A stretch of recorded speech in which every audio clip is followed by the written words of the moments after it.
Ya, pengungkapan kasus Vina dan Eki terus bergulir pemirsa. Seorang saksi mata bahkan mengaku melihat secara langsung bahwa Vina dan Eki mengalami kecelakaan. Akan seperti apakah pengungkapan fakta dan kasus ini?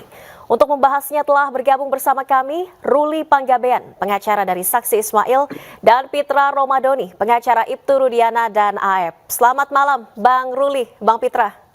Selamat malam Mbak Valeri. Selamat malam. Baik, saya ke Bang Ruli terlebih dahulu. Bang Ruli, seperti apa kronologi Saksi Ismail ini menyatakan melihat secara langsung bahwa melihat Vina dan Eki kecelakaan, bukan dibunuh? Betul. Kemarin kami kedatangan atau saya diminta untuk datang untuk menyaksikan kesaksian dari seseorang saksi yang namanya Ismail. Ismail ini adalah penduduk Bekasi kalau nggak salah ya, yang kebetulan malam itu dia habis mengadakan lamaran untuk anak angkatnya di Cirebon. Kemudian dia melewatilah jembatan Talun itu. Menurut dia di jembatan itu dia di dalam arah yang berlawanan.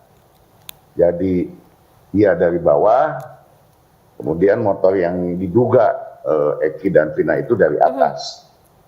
Nah, menurut dia melihat bahwa motor ini jalan atau dikendarai dengan cara ugal-ugalan, artinya siksak gitu. Siksak, kemudian terakhir diangkat motornya itu semacam standing gitu. Nah, ketika jatuh lagi ke bawah, itulah dia kemudian motornya itu menabrak trotoar. Dan kemudian tubuh daripada Eki dan Vina itu menghantam pipa lampu yang ada di situ. Nah, kemudian dia dekati itu. Menurut dia dekati, waktu itu belum ada siapa-siapa, didekati dalam jarak kurang lebih 2 meter. Nah, karena dari arah berlawanan ya, nah, menurut dia posisinya kedua-duanya itu ke dalam kondisi tertelungkup. Yang diduga namanya Vina ini menggunakan jaket yang ada tulisan ekspresinya, tetapi tidak dipakai, tetapi diikatkan di pinggang lah gitu.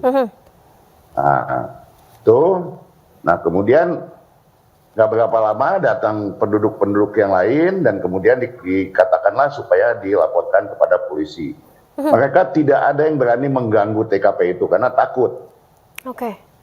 Nah, sehingga beberapa lama kemudian muncullah, atau menurut dia 20 menit kemudian setelah ada pengendara motor yang melaporkan kepada Polsek Talun, maka datanglah polisi dari Polsek Talun untuk melihat kondisi, kemudian petugas itulah yang membalikan tubuhnya, kemudian difoto dan lain sebagainya, dan diangkat ke dalam mobil, dibawa ke Rumah Sakit Kebonjati, sedangkan kendaraannya dibawa ke Polsek. Itu keterangan yang kami dapat.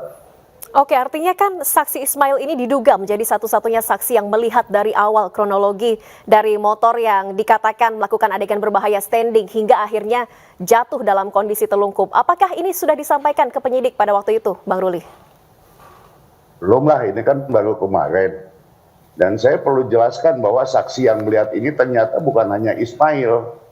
Ada satu lagi yang namanya Adi. Adi ini musafir. Dan dia waktu itu kondisinya lagi ada di atas jembatan, sedang duduk, sedang mau makan nasi yang diberikan oleh penduduk pada waktu itu. Karena dia gitu, jadi ada 3 atau 5 yang melihat waktu itu. Begitu. Bang Ruli, kenapa baru sekarang saksi Ismail ini muncul memberikan pernyataan ke publik setelah kisruh kasus Vina ini kembali viral? Nah, menurut dia, setelah kejadian itu dia tidak tahu apa-apa, tidak tahu ada kejadian sampai ada pembunuhan dan lain sebagainya, dia tidak tahu gitu.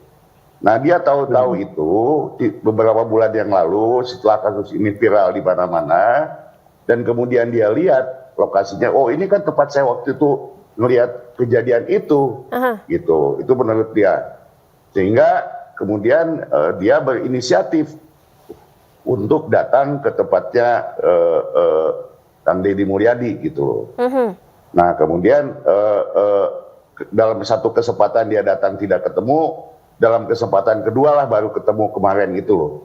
Nah, itu dia baru ketemu sama Kang Deddy Mulyadi, begitu. Nah, kenapa dia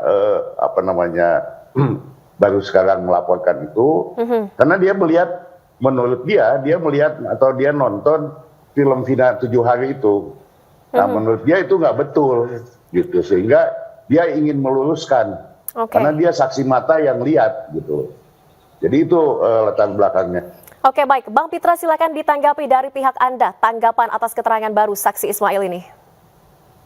Ya, Mbak Valeri, sepanjang itu untuk kebenaran material pasti akan kita dukung ya. Karena perspektif kita ini yang pertama ingin menjaga kebenaran material dan menjaga keadilan agar tetap tegak lurus. Yang pertama, saya ingin tanggapi dari, karena ada video tadi yang diputar ya. Saksi ini saya melihat pintar sekali gitu loh. Karena dia tahu ada bahasa dugaan gitu. Apakah ini sudah disetting ngomongnya duluan atau enggak, kita nggak tahu kan gitu. Karena dugaan saya itu Vina dan Eki. Biasanya kalau memang masyarakat awam itu nggak mengerti dia terkait dengan asas presumption of innocence gitu. Sehingga ini perlu didalami lagi oleh penyidik. Karena begini juga Mbak Valeri, kemarin-kemarin juga banyak juga saksi-saksi yang testimoni ini, testimoni itu. Setelah dimintai keterangan oleh polisi, penyidik, dan diinterogasi oleh penyidik, ternyata keterangan itu tidak benar, diakui hanya untuk mencari sensasi saja. Banyak yang sudah diperiksa oleh penyidik, dan saya dapat informasi itu dari penyidik gitu. Sehingga kalau memang saksi ini melihat dan mengetahui, ya silahkan aja datang dia ke penyidik, berikan aja kesaksiannya, bukan hanya buat testimoni gitu. Nanti kan akan dilakukan interogasi oleh penyidik, apakah kesaksian dia itu benar atau tidak, ataukah hanya disetting atau tidak, kan nanti akan diketahui gitu loh. Karena ada beberapa saksi-saksi juga yang dimintai keterangan oleh penyidik dan dia bertestimoni setelah diperiksa oleh penyidik tidak sesuai dengan keterangan dia di dunia maya gitu. Nah, terus saya ingin sampaikan terkait dengan keterangan saksi ini juga tanda tanya juga ya. Karena berdasarkan pengakuan dia, katanya itu posisi si korban ini telungkup. Padahal saksi yang melihat ini di lapangan itu saksi Suroto, itu posisinya itu telentang kedua korban. Dan Suroto inilah yang menghubungi polisi agar datang ke TKP karena dia saksi pertama yang melihat itu. Terlepas dia membuat keterangan yang katanya ada standing dan lain-lainnya, dia nggak bisa menyimpulkan itu kecelakaan gitu loh. Karena ya yang pertama saksi ini belum pernah dimintai keterangan dan tidak dibawa sumpah dia memberikan keterangan. Nah, kalaupun itu dia katanya tahu, ini sudah 8 tahun silam lamanya, kenapa baru muncul sekarang dan kenapa dia tajam kali pengingatannya gitu loh. Nah, dan dia juga udah tahu itu kalau memang kasus ini biarkan 2016 sini sudah viral. Apalagi saya lihat ini keterangan dia itu sudah dimasukkan di dalam akte notaris. Karena memang ini saya lihat dia masuk akte notaris, saya khawatir ini berpotensi terjerat pasal 263 ayat 2 yang bunyinya setiap orang yang menggunakan surat yang isinya tidak benar atau yang dipalsu seolah-olah benar atau tidak dipalsu, jika penggunaan surat tersebut dapat menimbulkan kerugian, dipidana sama dengan ayat satunya 6 tahun penjara. Jadi Bang Pitra, nanti kita akan kembali meminta keterangan dari Bang Ruli apakah sudah ada rencana untuk saksi Ismail ini untuk melaporkan keterangannya kepada penyidik. Namun kita jeda terlebih dahulu. Dan pemirsa tetaplah bersama kami di iNewsroom.